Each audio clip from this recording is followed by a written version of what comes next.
Ladies and gentlemen, this is TVP World. I'm your host, Benjamin Lee, and welcome aboard the Eastern Express. In this episode, we're diving deep into Russia's ever-twisting saga of political narrative versus reality. A tale of ambition, denial, and the art of blame shifting that could even make a soap opera writer blush. Let's start with a bombshell declaration from Dmitry Peskov, Putin's spokesperson, who recently stated that Russia is at war. That's right. After months of calling it a special military operation, it seems the Kremlin has finally embraced the W word. According to Peskov, this war wasn't initiated by the invasion, but magically began the moment the West started supporting Ukraine. It's a bit like claiming a football game only started at halftime because that's when you started losing. Now, how successful has Russia been in aligning the nation with the long war? Let's take a look at a report. In the recent Russian presidential election, Vladimir Putin secured a landslide victory with 87% of the vote. While this outcome was expected, the elections held significance for both the Kremlin and opposition forces. With a record high voter turnout of 74%, anything less than a landslide would have indicated a significant opposition presence in Russian politics. This is a special situation, and he describes it as a special situation. In fact, this is while Russia is waging war in Ukraine, Putin is waging special operation inside Russia. And that, for me, is a manifestation of that. After this 87%, I would expect greater repression inside Russia. The Kremlin, having spent nearly €1 billion on the campaign, needed not only to win but also to demonstrate public engagement. Early voting and various incentives were used to boost turnout. These elections were a test of the regime's legitimacy, and Putin's absolute victory was essential to quell any dissent. With this power now solidified, he can pursue his agenda virtually uninterrupted. Overall, the sort of repression in the country will grow, and in this number, as well as what preceded and is likely to follow, is kind of this transformation of the country into the Stalinist regime, which in his view is justified because, like Stalin, he's waging a war, and the war of survival. After the recent terrorist attack in Moscow, Putin's response remains consistent with this repressive regime. While ruthless in investigating and torturing suspects, his government lacks the capability to prevent attacks. Putin's obsession with not yielding to enemies has shaped anti-terror legislation, emphasizing control over decision-making and suppressing dissent. Despite his election victory, however, more and more Russians remain skeptical of his ability to keep them safe. And now let's take a look at the issue in greater detail. Now, on the domestic front, the Kremlin is playing a game of who's to blame with the Russian people over a terrorist attack outside of Moscow. Unity seems to be as scarce as factual statement from their propaganda outlet. Then again, the Kremlin spins a narrative in which the attack made many like-minded Russians rush to the enlistment's office nationwide. Anything to excuse the mobilization effort taking place after the sham they call an election. Despite attempts to rally the nation with the tales of Western conspiracies and Ukrainian villains, the public response was lukewarm at best. Peskov's war declaration and the aftermath of the attack reveal a Kremlin increasingly at odds with its people. The attempted narrative of unity and defiance crumbles when faced with the apathy and skepticism of everyday Russians. The leadership's attempt to pin the blame on everyone from the West to Ukraine for their troubles sound less like StarCraft and more like someone trying to explain why their homework was eaten not just by a dog, but by a coalition of dogs led by a cat orchestrated by a parrot. And as the Kremlin scrambles to manufacture unity and support for its war and domestic policies, the Russian people are voting with their apathy. The once mighty propaganda machine is sputtering, unable to ignite the fervor needed for a total war effort or to quash the rising tide of domestic discontent. Konstantin Kalachev, the pro-Kremlin head of the political expert group, claims that the staggering 87% vote for Vladimir Putin is a testament to the regime's alignment with the desires of the majority, the crown jewel of which is Russia's identity. Well, this identity in question is a cocktail mixed in the Kremlin's ideological bar, serving up a potent brew of greatness, dignity, and national identity, with a twist of not letting pesky things like, well-being, justice, and freedom spoil the drink. What we're witnessing is more than a political crisis, but a pivotal moment in Russian history. The gap between the Kremlin's narrative and the people's reality is widening, threatening to engulf Putin's regime in a quagmire of its own making. As the Kremlin doubles down on its war rhetoric and draconian policies, it finds itself increasingly isolated not just on the world stage but within its borders. And now here to shed more light on the issue is Agnieszka Leguska, Senior Research Fellow of Russia at the Polish Institute of International Affairs. Hello and welcome to Eastern Express. Hello, thank you for having me back. So we do have a little bit of quagmire here, as we know that the Russian rhetoric and the realities on the ground seem to be very different. Now, that's plenty obvious for people outside looking in, but I'm curious about how much you think the Russian population takes its own propaganda. I think that in Russia, propaganda is having massive impact on Russian society. There are research which are saying that on one hand, from the beginning of the war, people even who were against the war, they started to believe that the purpose of that war is like having the defensive goal for Russia itself. And at some point is kind of close to the psychological idea, because many Russians do not want to know the truth about what is going on the battlefield, how cruel Russia is, how it's bombing civilians, killing civilians, and etc. So propaganda is a tool to defend themselves for abandoning the truth, to believe in those stories which are pictured in the Russian TV. And still Russian TV is the most important source of information. At the same time, a younger generation is much more, I would say, not so much as we would like to see, but at some point have a different source of information like internet. Still YouTube is available for Russians. Others probably are kind of blocked because of the restrictions, but Russians are using VPNs to connect with the global network. At the same time, we do not see that kind of actions from even younger generation, that they are very, very against. It's like less supportive for Russia to provide a war than the elder generation.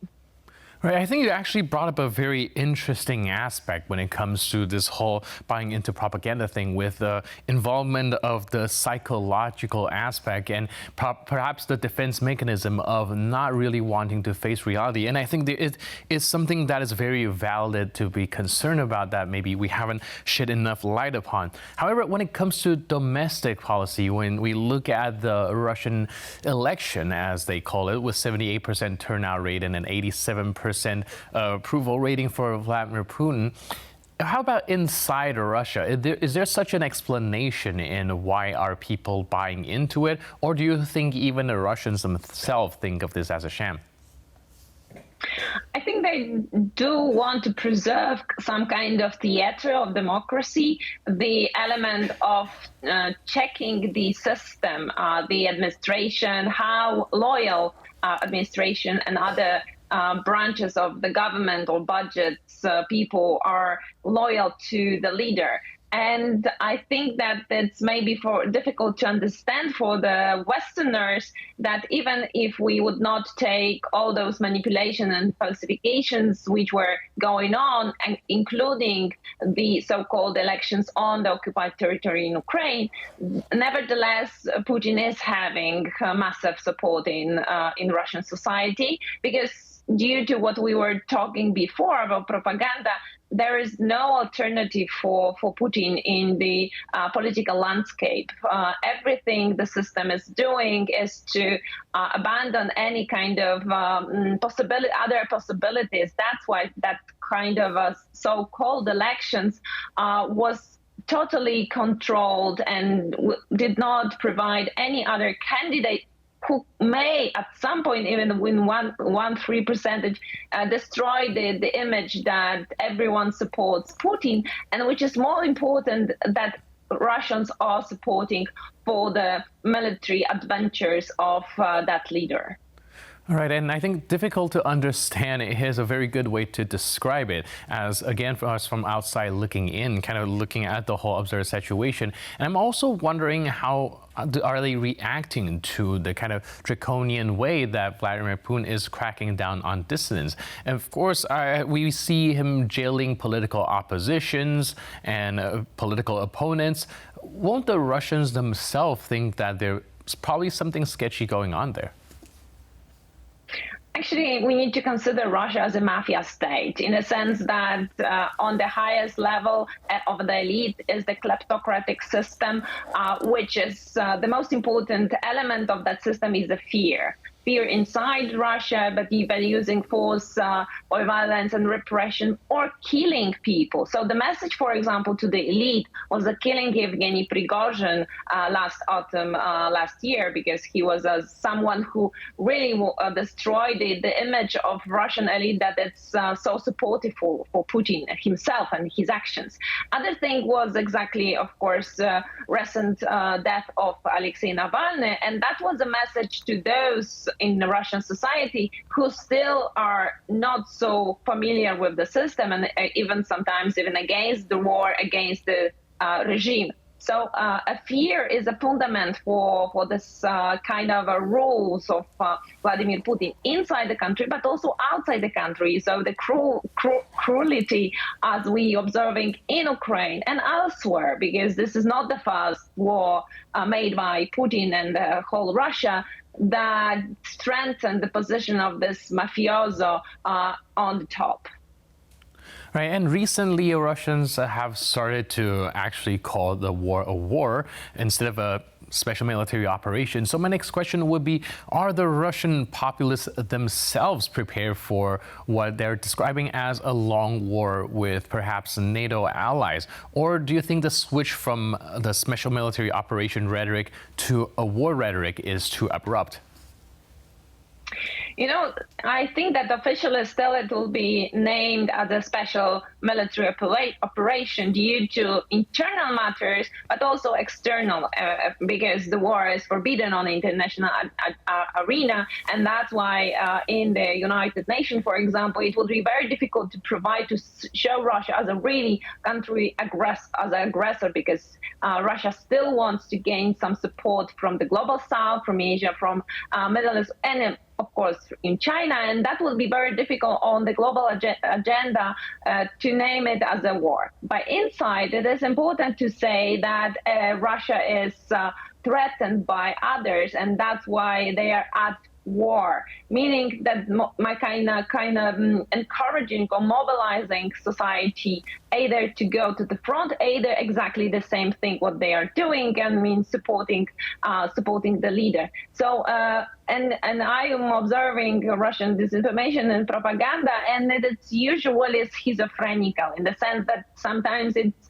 definitely contradict narratives, put it in the different places, because they are like trying to win several groups of audience in the audience, and each of them can be like moved by other narratives, either war, either special military operation. Right, and contradictory seems to be a theme when it comes to messaging in Russia, not just with war, but with a lot of stuff that's going on inside and outside of the country. And I'm also curious, going back to the Russian populace, of how they're coping with these kind of switching of narrative on a day-to-day basis. Won't some people eventually think, okay, I'm being fed so many different information from the same sources, something's probably going on? actually, its core idea for Russian femi or Russian disinformation toolbox, we can call it or name it as a matryoshka, the little doll made in Russia. That inside this doll there are other messages and other kind of contradictory things. So the reason why Russia's propaganda is doing that is actually the outcome, which is very popular in Russian society, that after all, like taking all those messages and contradictory narratives, they usually say that we completely cannot resolve the issue. We cannot, the truth is we cannot gain the truth from anywhere. So this relatively messaging, it gives the actually, it's supposed to give the distance to what is going on in Russia. And Russians are usually saying that actually we don't know what is going on, so let's stay aside of politics. And this is the key point why propaganda and the Kremlin is doing that. That is very interesting. We're actually finding out that these contradictions in the terms of propaganda is actually not a bug, but a feature. And my curiosity then goes to how sustainable do you think these type of governing is? As you mentioned, Russia is governing as sort of a mafia state, governing and ruling with fear, using contradictions to throw off the sensibility of its own citizens and civilians. Do you think that could be something sustainable, like for a long period of time? Yeah, and from my perspective, Russia, answering also your previous question, that Putin really wants to have the long war, because due to that kind of instrument, he can push or strengthen his position inside the elite. The first 2 years of war, that was not the case, because he was not very sure what is going on. He did not take public speeches and contact. He did not contact with the media, with the society, because he was really in the very bad situation. And at that moment, when, for example, Ukrainians were regaining territories, their own territories. So that was a kind of problematic for Putin. But now I think the wind of change I see in the Russian elite, that showing to the society and elsewhere that the counteroffensive for Ukraine was not very successful. So they started to be much more sure about the leadership of Putin in the future. And it strengthened the system. I'm not saying that it's very strong system like it was at the beginning of 21st century, but at the same time, there are some elements, unfortunately for us, that strengthen himself and the system for at least 2 and 3 years, because this is also very connected with this military spending and the budget, which Russia is having at least for 2-3 years for providing for. All right, thank you so much. And I must say, such an interesting perspective, helping us unpack this Russian mindset through these propaganda means. Thank you so much, and I really appreciate it. Thanks for being with us on Thank you very much. And now we're moving on to the Eastern News Flash, a series of all the latest stories from the East that you don't want to miss. French defense minister broke a 1.5-year silence by making a phone call to his Russian counterpart, Sergei Shoigu.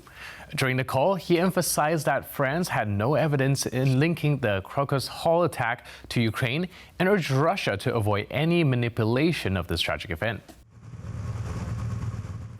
Given the strained relations between Russia and Western nations due to the ongoing conflict in Ukraine, Le Cornu's call carries significant weight.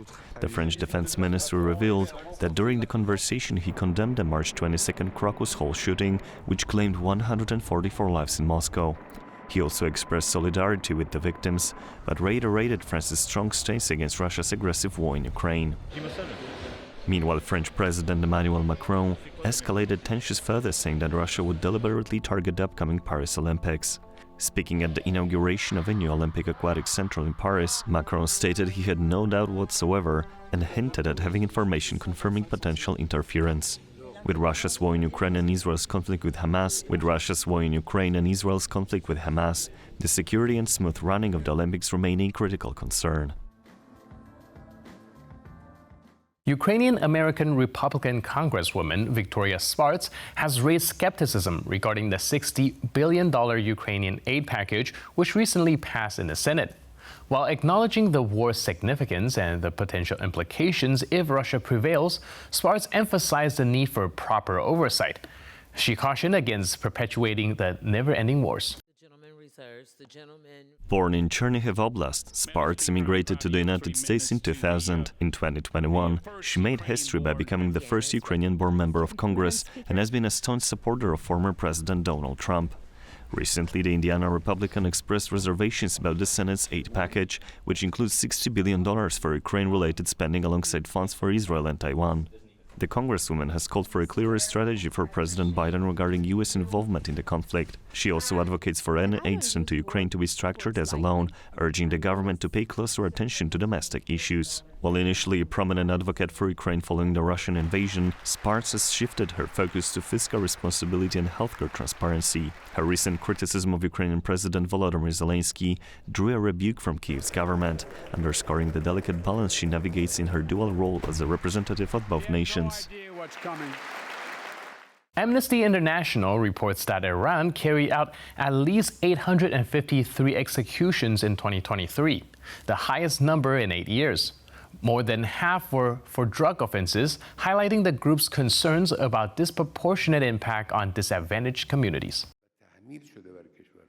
Amnesty International has criticized Iran's anti-narcotic policies and their contribution to poverty and discrimination, particularly against the Baloch minority. The organization also accuses Iran of using executions to silence dissent, targeting protesters and minorities. Amnesty is calling for a global response to pressure Iran for a moratorium on the death penalty. Execution in Iran surged in 2023 following nationwide protests in 2022. This represents a 172% increase from 2021, when hardliners took control of the presidency and judiciary. Iran does not officially report execution numbers. Amnesty works with Iranian rights groups to document cases using public sources. The group believes that actual number of executions in 2023 is likely higher, with at least 95 already reported in 2024. And that's all on this episode of Eastern Express. But for more news, update, and commentary, please stay tuned to TVP World.